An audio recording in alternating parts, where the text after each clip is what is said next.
and you have to understand the geopolitics really well in terms of just predicting such kind of war সেখান থেকে আমি মনে করেছি যে ডেফিনেটলি ইরান ভেরি শক্তিশালী তারা অনেক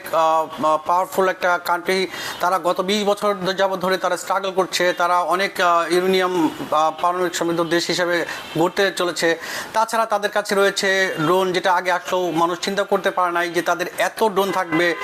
সেই হিসাব থেকে আমি বলেছি যে ইরান এই যুদ্ধের একজন জয়ী হবে ডেফিনেটলি এবং সেটাই হতে চলেছে আর লাস্টে যে ব্যাপারটা আমরা চিন্তা করলাম সেটা হচ্ছে যে চুক্তিটা কেন হলো না চুক্তিটা হলো না এই কারণে বিকজ ইরান চায়নি ইরান আপার হ্যান্ডে আছে যার কারণে আসলেও যুক্তরাষ্ট্র চুক্তি করতে চেয়েও বারবার ব্যর্থ হচ্ছে এখন প্রশ্ন হলো যে ইরান কিভাবে এই যুদ্ধে এতটা মানে স্ট্রং হলো এখানে কয়েকটা পয়েন্ট না বললেই নয় আমি প্রথমে কিছু কথা বলি সেটা হচ্ছে যে যদি আপনি ধরেন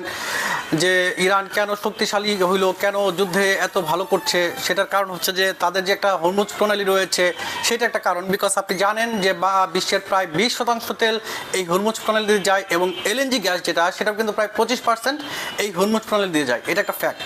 এখন দেখেন